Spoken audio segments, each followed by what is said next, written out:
hear yourself in mine? No, you're good. Not at all. Not at all. Okay, cool. We're good then. I'm so sick of those audio issues. Is this going to be the intro? Or is this like we just cut past this little bit so they don't see us tinkering with mics? And like, is the camera on? Lighting. Let's get this a little more over here. Janet, you're on mute. Janet, you're on mute. Just unmute yourself, Janet. And you know what? I can actually hear myself in your headphones. Bitch. You know, we should save this for the fucking episode. Done. Roll those credits.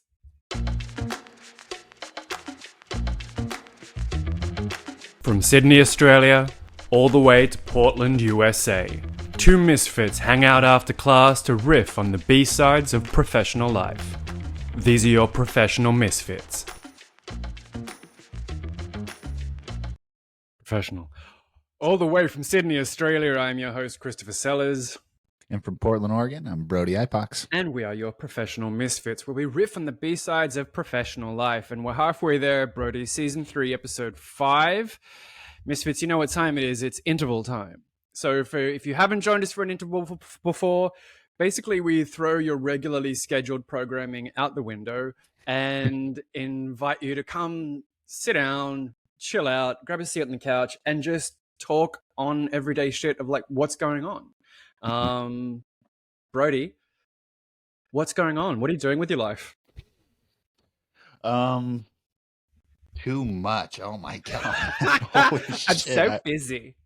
Well, I mean, we are got the professional services, got the resources, got the podcast itself, the Patreon audience. Just ton. We've got a ton going on right now. And I'm excited for this episode. Also excited to frame a couple questions for you in the conversation that I don't think you'll be ready for. So, Broedy came with homework. It took 3 seasons for Broedy to come with homework. I did it though. I did. Come on. No, I did. That's funny because I've got a few things I want to follow up with you too as well.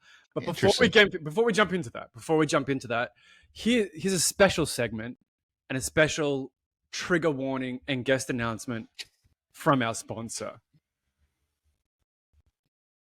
Did you hear that in the background? No. Okay, good. And 3, 2, 1. That was pretty tidy. I'd go to Camp Misfit. Me too. I'm already there. rocking the fashion. All right. There every day. Yeah, the misprint. Rocking. I have a misprint for every day of the week. Brilliant. Interval. Broedy. Regularly scheduled program aside. Holidays are over. Everyone's recovered. We're all back at work. It's the new normal. Okay, here we go. Do you have anything sort of planned for this year? Let's say like Misfit unrelated, because sure, we'll talk about, you know, what we've got planned and what we want to do with the business and how the podcast is growing, and that's cool and all. But you know, outside of that, at the IPOX household, what's on the list for you and the kids?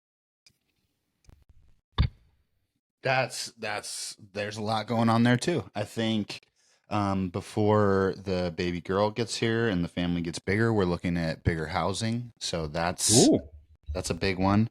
The kids are all in all their sports. They want to try a new sport, baseball, this year. Take me out to the ball. Yeah. We got a ton of buddies. We don't have that here, by the way. None. Well, baseball is such a fringe goofball sport. Like, it's not. So, I've just triggered every American. Like, it's that's why I'm laughing. You just walked right into that one. Here come the arrows and spears, my friend. All right. To be politically correct. Baseball bats. It is. It's so to be politically correct. Yeah, it's not hugely popular over here. So it's I sort of giggle a little bit with like they're already playing like American football and now they want to try baseball. And I'm like, bruh, like be more American. That's funny. So do you guys is football making its way over there in a popular way? No. Okay. Like super fringe. I'm sure there's some very small amateur leagues, but it's let's not detour into comparing sports. Like it's the interval. We can do whatever we want. And how you've got to wear massive shoulder pads and how you have to wear helmets because you're all soft compared to rugby, compared to rugby league or rugby union. You know, so fun fact. I hated football. Wow. And I played 3 years of rugby. So you know. I do know. Yeah, I do know. And what's funny is a lot of my closer high school friends, they were playing rugby too. It wasn't football. So but I mean, we get it. We get it. And trust me, we really get it. And it will trigger any motherfucker out there. Yeah. American or not, I could say that rugby's harder than fucking football. And I guarantee every motherfucking football player is going to be like, no, that's not fucking true. You're not pausing every 20 seconds. We have pads because it's harder. Blah, blah, blah. Shut Pass, bro. Pass, bro. You're on a pitch for a 30-second play and then break and like, the fuck? What? You know? And then no wonder the game takes 5 hours. It's like, it's almost as boring as golf. Almost. Dude, I love this. This is so much social media gold. But yeah, it's just like spawning hatred of every Australian. But hey, there is a world outside of the US, believe it or not. You know, there is. Okay, so the kids want to take up sports. That's healthy. That's positive. Yeah, tons of stuff going on. Tons. So the sports, new housing. I think, to stay in line with your question, do we have any like specific goals or things that we're trying to accomplish this year outside of the Misfits? Me personally, I want to hit a healthy 215. So my weight. I was gonna say, you want to get jacked, bro? I'm working on it. So I'm working on it. We'll see. He's in the gym, Misfits. He's in the gym sometimes twice a day. He's in the sauna. He's doing cardio. Twice a day, and I will be at the gym after this recording. So in my Misfits tee, and someone will probably like.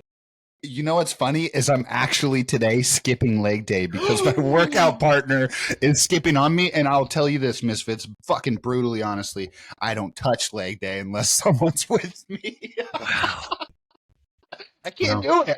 I hate it. I hate calf raises, curls, squats. Like, leave the. I don't want it. I'm not part of that. It's all right. It's not my world, so you can do whatever you want. Yeah, but you swim. I mean, I do. I know it's not the gym, but a lot of people. It's so funny that even in that world, right, the fitness world or health conscious, however you want to consider that space, that it's so segmented, right? You've got people that are isn't it? Active. And then you've got bodybuilders, and then you've got gym rats, and then you've got and it's like, bro, we're all doing the same shit. But everyone seems to hate the CrossFitters. Yep. And well, that's why they have their own gyms now. Well, I think people hate CrossFit for the same reason they hate vegans. Like, if you didn't say anything, no one would care. But it's the fact that you're in everyone's face about it's superior. Okay, I'm morally superior.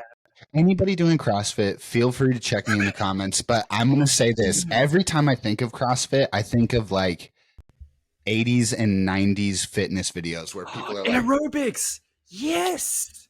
Like, that's what I imagine. And it's the same thing. It's like if you weren't dancing around the fucking gym, I wouldn't care. Like, go find a studio and do that shit. All jokes aside, and this is coming from a tap kid, dance will get you fit as fuck.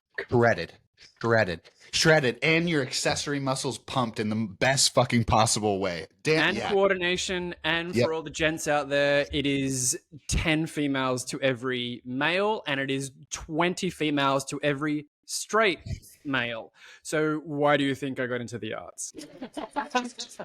There it is, folks. There it is. The truth comes out. There's the magic hack to get off Tinder. Okay.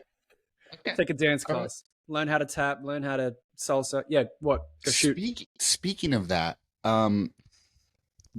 do we want to stay completely on topic here, or can we move into something that we've discussed a little bit that's happening now because we're in the interval? We're all snickering like kids in the back of the class. Let's talk about future goals first, and then Okay. you can Hit me with yours, and then I'm coming in and asking you something. All right.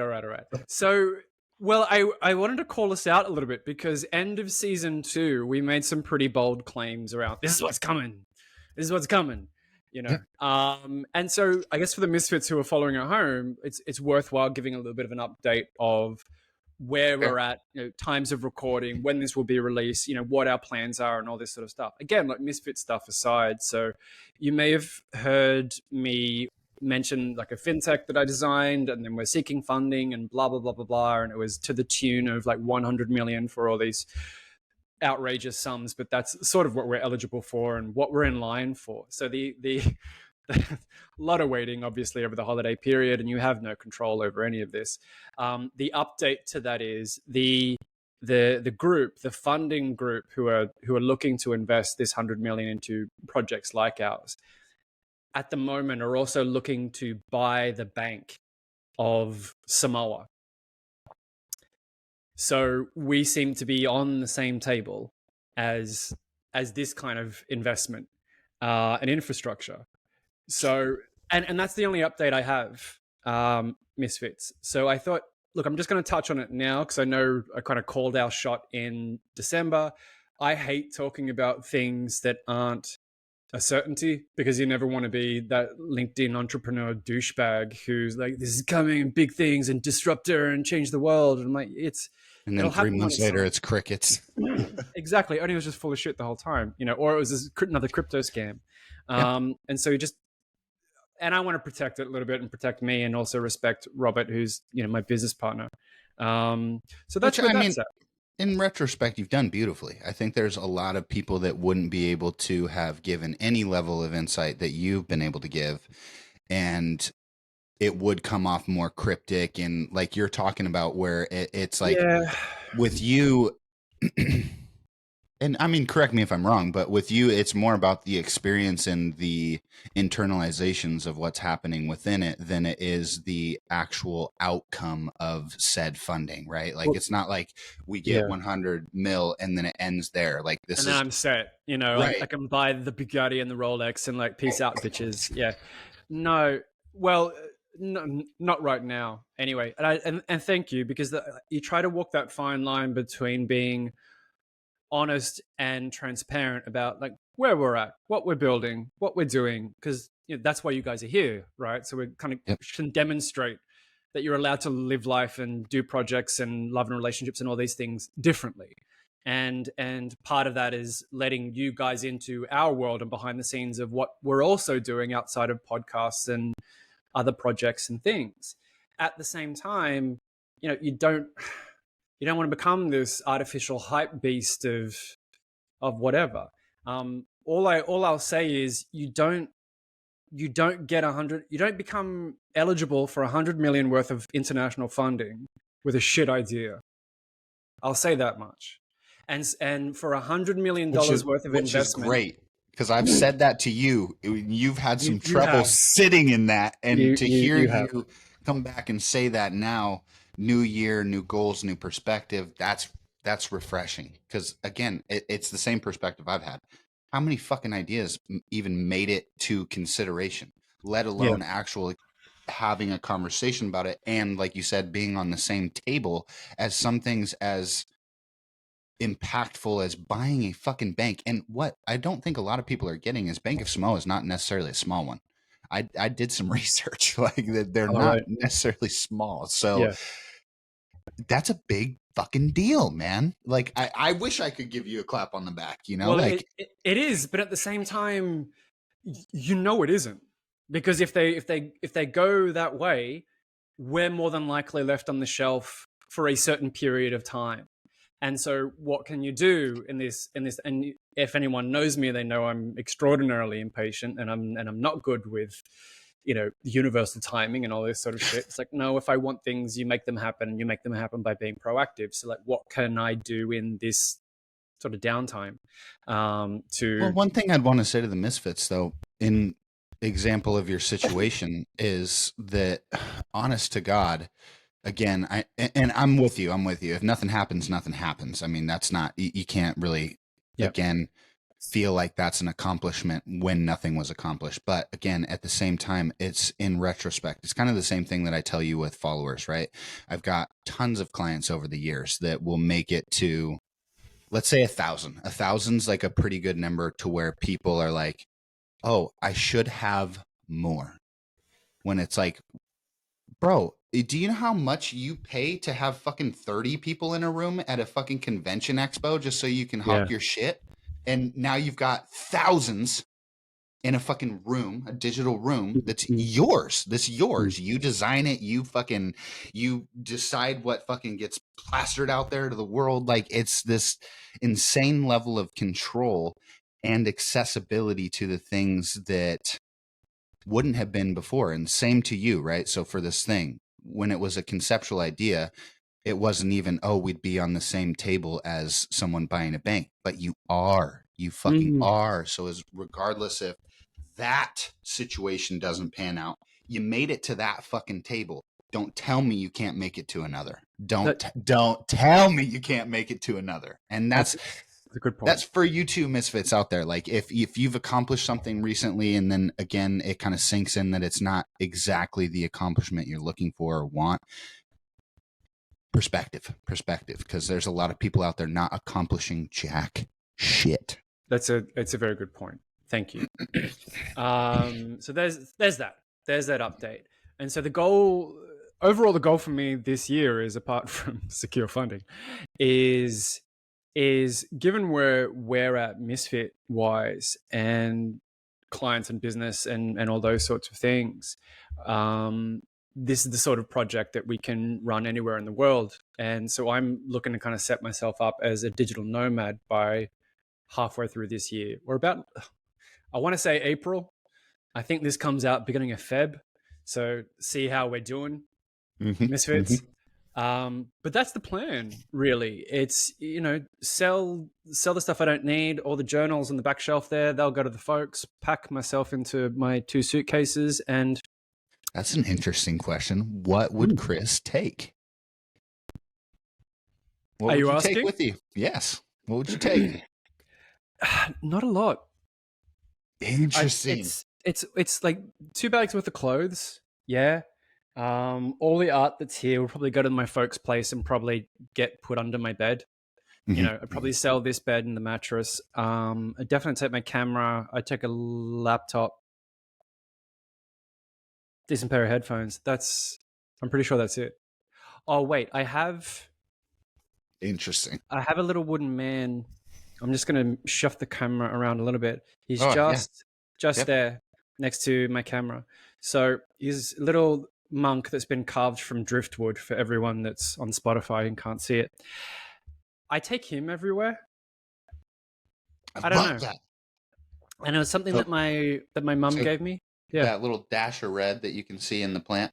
Yeah. That is a gem or a mineral that's carved into an angel, and it's the last thing my mom physically touched, and it's kind of the same thing, right? Like, that's gonna go everywhere that I am. So cool, fucking cool. I, for some reason, and not in my head that I imagine you like packing up suitcases of fucking clothes, but you're a fly guy, my friend, and on that nomadic lifestyle, that kind of, in my brain at least, and I'm naive to it because I have never necessarily lived the nomadic lifestyle, but is that going to get lost, or is the style going to stay? Here's the honest answer. It depends on the climate. Because you're wearing, look, I've just got back from Thailand. You're wearing very different clothes. It's funny because ever since I got back from Thailand, I thought, okay, my big suitcase, like all my coats, like my winter coats go into that. So like the winter wear goes in there. So when I'm staying around Southeast Asia, I just need, like in my other suitcase, just need that, that handy stuff, and vice versa. It's funny. I was doing some research before we came on here. There's about 56 countries that have a digital nomad visa or have some sort of option for Wow. that. We talked about it a little bit. I didn't realize the number was so high. Yeah. Or if it's not a direct thing, it's like, here's how you can make it work, and basically Under here's the umbrella, requirements, here's the length, and here's how much either money you need to have in the bank or monthly income you need to demonstrate. And yeah, there's little pockets around.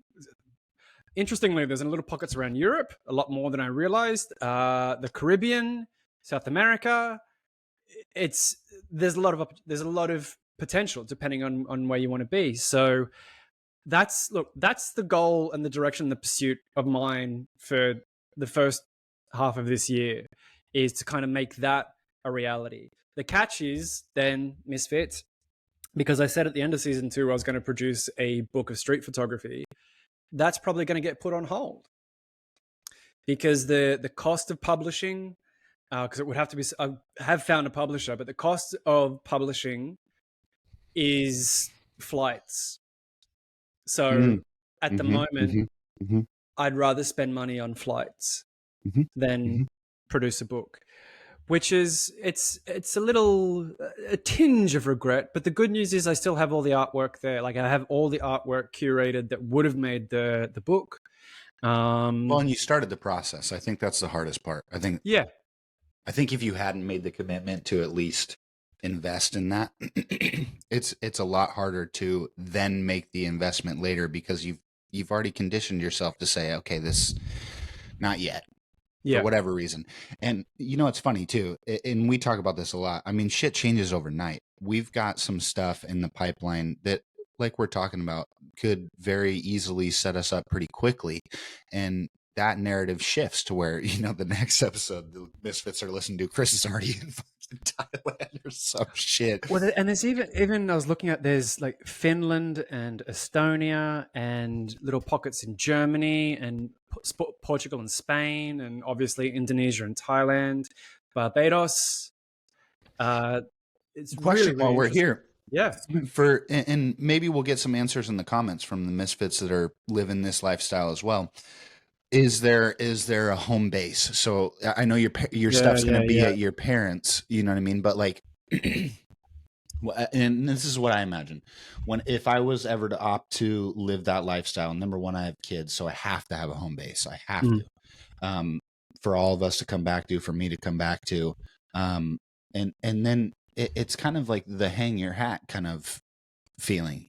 Do I have some place that at the end of my travels feels like home, or within my travels am I looking for that?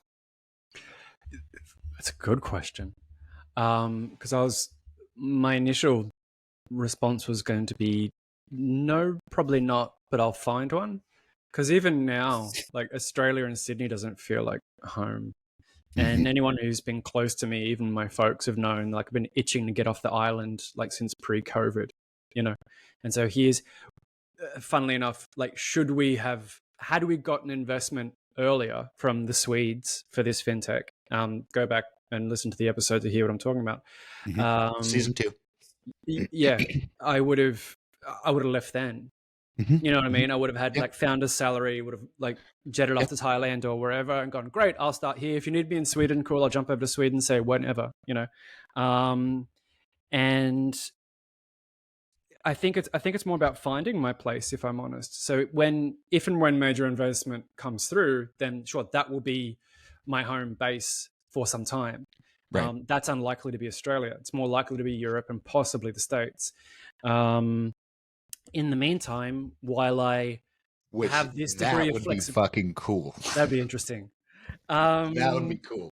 Then it would. So while I have this flexibility and freedom, and while we're starting to build into that sort of profitable space, then why not make the most of it? Because I don't have necessarily anything that's tying me to Sydney. So that's the goal. Interesting. Okay. Right. What have you got in your pocket?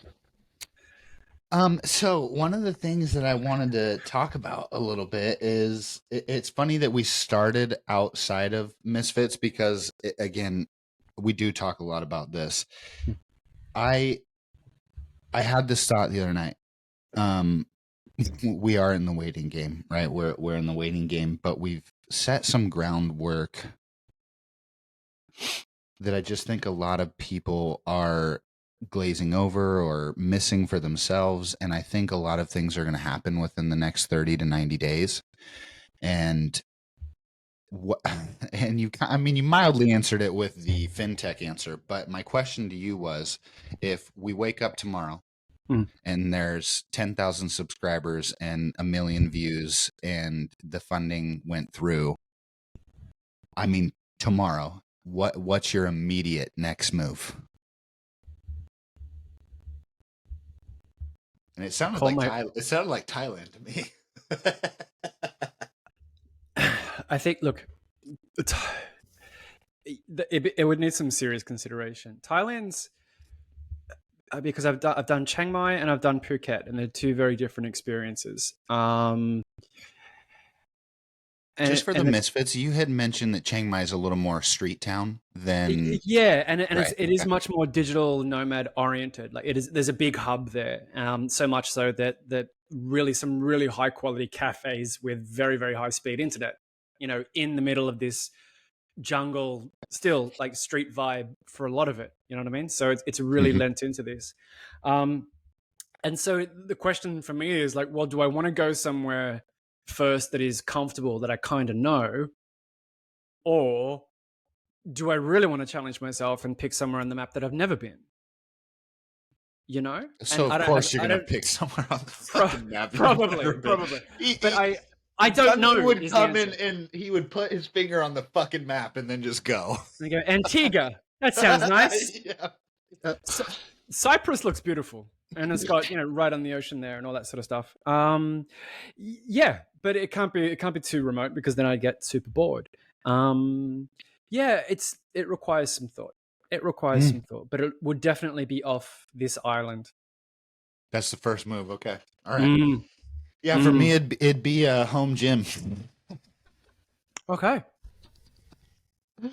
It'd be a home gym. I'm tired of the gym. Bigger place, right? Bigger place than a home gym. Bigger place than a home gym, right? Building that home base. And then what's funny is, I mean, maybe not so much middle of this year, because baby girl will be born. We'll have the business with clients running through it, so we'll have a workload. That's kind of stuff that I'm taking into consideration. But towards the end of the year, moving into 2025, I want to get into a space where I'm traveling, and where it's funny, but you and I are meeting up and things like that. I've had that thought. And I wondered if we should have a vote. Like, should we ever meet? Or should? Oh my God. That would be the best internet gimmick in the entire fucking world. How fucking crazy would that be? We both start traveling. We're just dotting around the fucking world, and people are like, they're so close. No, you guys can't meet yet. You guys cannot meet yet. Would the magic be lost if we ever met? No. No, I think it would be, it's so funny. I watch tons of podcasts, more now for comparison and research than anything, but there's one that I enjoy a lot, and it's Good Mythical Morning. I'm sure a ton of people have heard of it. I think it would kind of be less casual than they are, but more that vibe, to where it's like we would have our own Misfit living room, right? And I don't think the vibe would change. I think it would get deeper, and I think people would feel closer. And I think part of that story being that someone from the States and Australia actually made something to the point that they're now, you know what I'm saying? Like that's there's something about that like, there even is. Just now sitting there tickling it in my head, I'm like, God damn, that's a story. That's a fucking story. It is. Interesting. Interesting. Yeah, I think so too. So I'm also curious too. For real quick, I was thinking about this as well. Kind of same thing. Looking forward, I also look back. Season 1 and 2 were incredible for a multitude of different reasons, and each one in a different kind of avenue. Season 2, I will be honest, we started that at the height, I think, of my emotional experience losing my mother. And we also took on Endeavor that was twice what we had before. How do you feel about season 3 in comparison to season 1 and 2? I think I said yesterday, it's like season 3 has been so cruisy because it's only 10 episodes. Yeah. And we're already here at episode 5, so like we're cruising through it. The guests, at least the guests for all 3 seasons, have been bangers. Straight up. Gigi, yep. Paul Watkins, Tony, Amber, it's Amber, April. Sorry, April, who's coming up. No, yep. April, who we've just had. Yep. Episode 4. Thank you. All of them. Yep. Have Travis, been great. Yeah, so Travis is and then Travis, Tyler's Dan. coming. Dan. Yes. Thank you. Yeah, and that's funny too, because again, looking back in retrospect, me and Chris have had some conversations about shooting a little bit higher in terms of the reach that we're going for, right? And that's a hard goal to get to when you don't have a solid baseline. What's unfair about our baseline is it's so solid and the guests have been so good that punching higher because of someone's reach might fall short in the spectrum of connection, right? Because I don't know how many of these motherfuckers out there that care more about reach are a misfit the way that we are and that we have run into, you know? Yes. Yeah. So for Misfits at home, you have what makes sense to grow any sort of brand of anything, including a podcast, is to part with other people with higher brand recognition or like cross promote and all that stuff. You know this, right? So I came to Broedy once about like we should be reaching. What do you think about reaching for people and getting more no's? Because everyone we've asked has said yes and jumped in, which has been great. Which, if you want to go to the next level and if you want to reach blah blah blah blah, like we should be reaching higher and higher up this tree to see how many no's we can get, right, to start with. And yeah, that works for a lot of things. But I think precisely what you said, what's made the episodes interesting and the guests great is they already knew us and they can relax. Like I still get Gigi like bailing me up in the cafe going, best podcast ever. Like it was just so real, like no shop talk, no professional front. Like I'm allowed to swear. And this is sort of the whole point of being professional misfits, right? Like here's all the stuff we don't talk about. Why don't we talk about it? Because them's out there says we're not allowed to for the sake of professionalism. Well, okay, sure. But everyone's fucking everyone in the office. Johnny's got a drinking habit. Jane's got a coke habit. Are we going to talk about that? All right. No, for the sake of professionalism. Okay. Right. And that's our brand and that's our flavor. So the people who want to come here, and now it was funny because even in midway through season 2, we were getting requests. We're getting requests from people to say, hey, I want to come on. And at the time we had to say, well, we still are. Not this season, because the way we do things, we map everything out and then we shoot the schedule and then we're done. It's not just shoot from the hip week by week. Which is so crazy to me because that's a cool point that you brought up, because I think in not too much shop talk on the interval, but that's one thing I would say to anybody we've had a conversation with, anybody that's looking to start a podcast, anybody that has one that's kind of feeling disoriented. That's the first place to start is, and it's funny because you and I like doing that. It's lay your bets, right? Like lay your bets first and then read the table. And if the guest can make it and you've got it, then you're set. And you don't have to worry about anything. The shooting from the hip shit or trying to slot people in or make it work. I cannot. I'm going to kill that thing. I'm going to kill that thing. Just for everybody on Spotify, I have not disabled the little digital blips that pop up or the animations that happen with certain hand movements on the Mac, and it's fucking annoying. So sorry for everybody on YouTube that got the random fucking thumbs up, but we're here. What was I saying? Fuck that thumbs up. Guests, laying out your schedules. Oh yeah. Okay. So just for a lot of podcasts, the thing too that happens, and I've seen this with a couple there, especially a couple that I know of the hosts, when you have a season and you have a plan, and then you opt to do that for guest convenience, whether that is you punching higher and using the reach, it fucks with your audience. I'm sorry, but especially if you're trying to build a story or narrative through each season, which is what we do. You're just throwing shit off, and it feels sloppy, and it feels off kilter, and half of the time it's not the response that you're hoping for, where everybody's like, "Oh, a random guest, yay!" No, what we were talking about this last week, and now we're talking to this person about something completely different because it worked. Don't do that shit. Come on. Because it was hot right now. Oh my God. Stop doing that. Stop. I mean, seriously, please just stop and stick to your guns, plan your shit. And the consistency that unravels from that and the confidence that you have moving through your episodes is just going to feel a fucking ton better.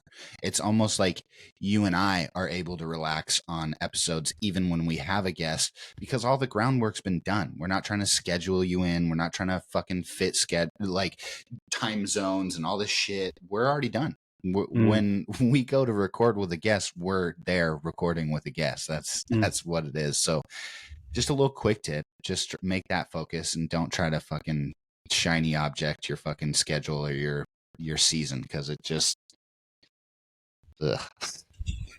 sorry. All right, that's it for shop talk. No more shop talk. No more shop talk. No more talking about no more shop talk when we're riffing on the couch. What else is news? Yeah, what else is news? One thing that I did want to ask you about, and it's kind of funny because I feel like it's a conversation we should have with the Misfits as well, is as we build this thing and it grows, we've very distinctly made the observation that some of the things we do land on some people, some of the things we do land on others. Would you sacrifice one end of the table for the other? So if, let's say, that 1 million views came in and those 10,000 subscribers were all, we just want to hear about Chris and Broedy in Australia and their life. I don't care about business. I don't care about podcast stuff. What, you know what I mean? Because I've thought about that too, because a lot of people will. And sometimes, look, you've got to lean into what's successful, but at the same time, the goal is not to sacrifice what makes you. So I'm curious for you, if that was the case scenario, or vice versa, right? Like, it's just a ton of client work and fucking zero creation. We're not, like, the podcast has become the back burner. Like, that's, would you? No. I prefer this. Me too. I won't say I'm already dreading client work, but it's no. We're clear, and besides, what we've been doing with clients wouldn't be anything different to what we're doing for ourselves anyway. So, and we've set ourselves up in a way that our services don't actually demand a ton more of time, right? Like, yes, a little bit more energy, but not a ton more time. Not a ton more time. And like, in terms of polarizing audiences, in terms of like, just do this content, or just do Americans versus Australia content, like, sure. Again, no, because it's the ethic, I think, that we've brought from the beginning is like, we're talking to you, Misfits, and I'm going to place my bets that more often than not, you're the silent majority. So, like, the two opposing opinions at either side of the spectrum, great, I get it. Let's entertain everyone's point of view. But for the majority of reasonable people, and for the majority of definitely for the majority of thinking people, you're the silent majority, because you're listening, you're taking in as much information, you find it interesting. You might not agree with everything, but it's food for your brain to chew over and to come to your own opinions. And And that's why when we set out on this in the beginning, it was like, well, not just shop talk about professional standards X, Y, and Z. Like, what about relationships? Don't tell me that doesn't affect work. What about your kids? What about money? You know, what about the holiday season? You know, you've all would have seen our Christmas special, which is like a Camp Misfit bonus, and we released that to the public right before Christmas. And we're talking about traditions, family, the stress, the cost of Christmas. Like, don't for a minute pretend these things don't exist. It's not just whitewash everything and sing carols, right? So that's and which a lot of fucking people do. Of course they do. And you know what? I was kind of disappointed because you and I have talked about how I'm kind of viewing social media lately, and I feel a lot more authenticity coming through. I think a lot more people are understanding that it's not the gimmick I'm selling. It's me that's driving this. It's me that people are interested in and gravitating towards, those kind of things. I'm going to say I feel the exact same way that you do, where I wouldn't fall to one end of the table, because it's exactly like the sentiment of the silent majority. I think more people, again, are geared towards the ones that stay in their path, right? And that believe it past what the algorithm's telling them, what somebody else is fucking telling them, what the world is telling them. That's the permission that I talk to you about all the time, that I want to give people. It's not just that you can do it differently. It's that you can fucking do it. I mean, seriously, you can. Whether it's fucking tattooing yourself, whether it's writing a book, whether it's starting a podcast, it's in your capacity. It's just whether you choose to believe that or not. And I think if I was to sit at one end of the table, I would stop believing in that, right? Yeah, and if we're what am I trying to say? I was going to reference a couple of other podcasts, which or just YouTube channels that I've been following lately. And one is the School of Life, which is Alain de Botton. I've mentioned him before, and his books on philosophy. One's Big Think. Same thing, really interesting subjects. One off the top of my head is modern relationships with porn and sexuality, and how it affects men and women differently. And that was written by a female author, which is really, really interesting. And her take on the modern sexualization of women, which has really been women adopting the sexual attitudes of men. Because wow. Yeah. And yeah, again, like find the video on Big Think, read the book, really, really interesting. So there's a lot of stuff out there. Psych to Go is another good one that's specifically on mental health. So, if you have one I was watching yesterday, was like, oh, do you have a fear of intimacy? And here's 7 signs that you do. And I'm pretty sure I ticked 4 of the first 7. I went, that's funny. And that's literally what I'm working on this month. Said to Broedy yesterday, the theme for this month is vulnerability and intimacy. I wish you guys could see the graphic that he sent me. Oh my God. Oh, it'll be on LinkedIn. It'll be on. Yeah, so okay. I know this will be late for y'all, but it'll be on LinkedIn, so you can find it if you really, really want to. So we're asked, and this is the point. Every time I watch these videos, it's got like 1.2 million views. It's got hundreds of thousands of subscribers, which objectively leads me to believe there is an audience and an appetite for this. And what I think is different in terms of what we're doing, at the very least, is taking a little bit of a flavor from over there and go, well, let's discuss it casually, as 2 laymen trying to figure it out, not as an expert telling you why sex is bad and these are the attitudes, but what do you guys think? And how does this, and relating it to, how does this affect your relationships? Not just read my book, but if this is true and if this is the case, how does it affect you and your relationships? How does it affect work? Like, how is this? Brody's got 4 sons, is about to have his first daughter. Like, how is that going to impact his role and attitude as a father? for instance. All this talk of work-life balance, and I want to go be a digital nomad, and I already suffer kind of from loneliness now. So is that going to improve my outlook on humanity, or is it going to be a distraction? Like, that's something that I'm wrestling with, and I won't know until I go. And so that's the funny thing, though. Like, the fear of that is not going to keep me at home, but the fear of that is more like the fear of if you don't do it, yeah. So I think that's why it's worth exploring. Like, we joke all the time that we talk about everything, we solve nothing. It's like, yeah, but I think that's where the value is. That's the exploration of the subject, the exploration of the opinion, the exploration of the evidence. And please, that goes just as much for me. Because if you watched episode 2 of this season on creativity and how I straight up say you're not born creative, everyone's wrong, read my book, challenge that shit. Figure it out for yourself. Like, does this apply to me? Yeah, but my son is a great drawer and my daughter is just like, oh, she's such a natural dancer. I'm like, okay, is she? Like, really evaluate it. Well, look, that's for me. You nailed it. And look, that's because oftentimes what's presented is either the individual who's lost about said subject or experience, or B, the expert with the solution to the individual. And look, I'll say this, nothing against the experts. 9 times out of 10, they know their shit, what they're talking about.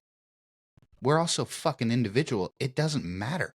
It doesn't fucking matter. I don't give a shit. I go to the gym every fucking day, and I scroll through social media, right? And you'll get these fucking posts that are like, oh, you go to the gym every day and you're gonna feel amazing in 30 days. Motherfucker, I've been there for 2 years almost, and it feels like shit. Shut up. I was swimming. I was swimming for the better part of 6 months before I noticed anything changed with my body. And I was pissed. 3 times a week at 6 a.m. The fuck? I've only sort of noticed it more now because I've had a handful of people say, like, have you lost weight? Like, how do you look better as you get older? Because I started taking care. Baby. Started taking care of myself. Like, honestly, I did the work. Like, because if I just sat there and wore funny hats, everyone would go, okay, he dresses nice. But to have other men mention, like, if you, bro, what's up? But again, like, it took at least 6 months of regular getting. And that's the thing. Here's the thing with swimming as well. I was sort of going to mention this while you're on your gin hype. It's like, you don't get jacked, brah. Like, you don't, like, you'll see the pro swimmers and, like, sure, they are cut, they are chiseled, but for the most of us, and like, I'm a tall, kind of a lean dude, like, I'll tone, like, chest and shoulders are defined, the V down to your waist. I'm like, damn, that's nice, like that, and everything's sort of in shape. Obviously cardio, but in terms of appearance, like, I'm not benching 500. I'm not rocking singlets. I'm not. Oh, that's and that's kind of what I'm saying, right? Like, I can show up to the gym for fucking 2 years and all this shit where it's like, you're gonna feel great and all this confidence and all this stuff. I've had fucking results. Like, I'm not gonna flex on the camera because I'm not that douchey, but I'm a fucking big guy that's now. What the likes are, bro. No, bro. No, fuck that shit. No, I'm gonna cover my arms. All the cats jacked up with your little nerdy glasses, like, yeah. Well. Shit, I've never seen you blush. This is the first time. Well, that's funny. But again, to cycle back, I do feel better now. But again, like you said, with 6 months, it's been a fucking year and a half before I even saw anything that meant something to me, right? And I think even like you're talking about with your results for swimming right now, like, I was at that same period where there's a couple mentions. Oh, your arms are getting bigger. Oh, your shoulders are getting broader. But I didn't see it. I literally couldn't see it, and it fucking bothered the shit. Stop telling me that shit. It's not true. It's not fucking true. But then, you do. I don't know if it's just randomly or you have that discussion with yourself and you allow yourself that that's a common phenomenon. And because what is it labeled? It's got a fucking whole diagnosis. It does. I don't know what it is off the top of my head, but funnily enough, body dysmorphia. No, that's not what I'm. No, I know what you're trying to say, but I can't remember the exact term. But it's a funny thing because even back when I was training in Kung Fu and then I was teaching, right? Mm-hmm. And you could teach a kid for like weeks and months. And obviously they're learning these skills and they can perform the techniques and everything else. But, and you'd encourage them, go, you can handle yourself. You're all right. They're like, no. And they kind of kick stones, And it's not until they have some sort of testing event. I'm not necessarily saying getting into a fight, but even if they just manage to handle themselves and tell someone to fuck off, and they do, and they're confident and secure, then they'll come back in and go, dude, So you can have all those skills, but it doesn't matter if you don't put them to the test. And that's it. But what it's normally a case of is like you do the work. There's no denying that you have the skill because you literally are doing the work. So from the outside in, you can see, but from the inside, your subconscious is processing all of it, but your consciousness can't yet recognize. And this is the case with like a lot of things. It's like, and so whether it's you're in the gym and you're getting fit, or if you're learning some sort of skill or languages fuck you up because trying to learn something that is so completely foreign to the way you naturally say something or write something and putting grammar backwards and all this, you're like, fucking Jesus. And but then you're right. Like that one time that you actually hear it. Or you converse with someone and they just keep speaking their native tongue and they don't correct themselves. And then about a minute later, you'll go, she thought I was French. Yeah, but that's, and you have that moment. You go, maybe I'm okay. Maybe I'm all right at the thing that I've spent years and weeks and months training to do. It's so funny. It is. I'm going to tell a random story. That's what we're here for. It's the interval. When this started, when my career in social media and marketing started, it actually started with vaping. So vaping was just coming out again on the market, just getting hot. People were doing the tricks and doing all that stuff.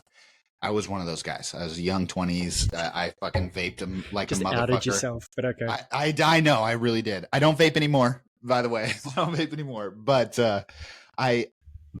dude, it was brand sponsorships. It was collaboration deals. It was, I was making money off of vaping, So what's funny though, is while I was vaping, I was kind of in a realm with guys about the same age or a little bit younger, right? And they were a little bit hungrier and had a little bit more time. So I was often comparing myself. I went back probably like 2 weeks ago, and if you guys want confirmation of this, go to my Instagram outside of our class. You can see it if you scroll down on my profile. There's vape videos there. But I was actually fucking good, bro. Like I was good, and it's funny because I look at the shit that's circulating that market now and the influencers that are circulating that market now, and I'm like, holy motherfuck, I would shit on these guys. I would absolutely shit on them. And I fucking thought I thought I was garbage. Yeah. That wasn't the case. It was my mindset. What's funny is what I did take away from that experience was, in the moment when I was doing the videos and stuff, the editing is what caught me. I always thought my tricks sucked and like I looked like an idiot and I wasn't as cool as these other guys, but my videos looked better than theirs. And that was the confidence piece for me, where I was like, oh shit, could I do this for other people on other things? And can I keep this thing going? And that's here we are now. I got my own podcast and we make all of our shit and we do all of our own marketing. And random story, vape, fucking never going back to that world again. It's interesting. At one point in time, Misfits, I literally had boxes of vape juice, shirts, hats, fucking the mods that you use to fucking... It's crazy. It's a whole other world. What? Not even the same guy. If I sat with that guy, I'd be like, God damn, you're weird. Bro, turn this into something. Stop just poofing on. No, I'm listening. I'm. This is the first time I've heard this, Misfits. This isn't. So I'm along for this ride as well. That's a decent place to wrap. to be honest. You know, I'm we've cool with covered baseball, we've covered digital nomads, we've covered all the little things in between, and we've arrived at vaping. You've got Brody's origin story. Oh, that sucks, dude. That is my. He influenced an entire generation of tweens to take up blueberry ice. He's that guy. He's that guy. That's my fucking anti-hero arc. Jesus. That's it. That's your redemption story. Season 3, episode 5. That's been our interval. I hope you've enjoyed hanging out, Misfits. Episode 6. Do you know what's coming up next? Fuck off. Take a drink. Every time Broedy doesn't know what's coming up on the next episode. I'll give you a hint. Female moral code. Boom. Well done. Well done. All right, so hold up the run sheet, Misfits. Sneaky. So Misfits, episode 6, we're going to be talking to Angela and Dana from the Going Commando podcast. We've been on their podcast about a month or two ago to talk about whatever it is that we talked about, and this conversation. So what was it? Was a blast. Yeah. Yes, that was a blast. Yeah, it was. It was a lot of fun, and they're fun girls. So, and this conversation comes out of our episode from season 2 of like, is there a misfit moral code? And if so, you know, what would it be and how do we find it? You know, that sort of thing. And I remember asking Broedy, like, is there a female moral code? Because we've got a bro code, you know, so is there a gal code? And we didn't know. So we thought we'd bring on Angela and Dana, who are both, you know, going through interesting sort of changes and perspectives on their lives at the moment. Like, what are the rules for women? And like, what have you been raised with to accept as truth? And what have you come to find for yourselves? And is that applicable to, you know, modern girls? What's your take, B? Female moral code. You're going to have a daughter soon. There's a massive responsibility. Yeah, it is. I'm going to be completely honest and not just the asshat that's just making a joke. I don't know shit about the female moral code. Don't. I feel a little bit naive when you asked me. I think you noted my expression, and that's why we got to this point. More or less the same, yeah. It's like, I've never thought about it, not once. And it's kind of the same in that episode where like, wait, how often do you actually consider your own moral code? You know, so I'm excited to see. I think there will be, and I think I'll be surprised, but it should be interesting. I think it'll be a blast because they're both fun and hilarious and foul-mouthed, which is great, which is exactly what you've signed up for, Misfits.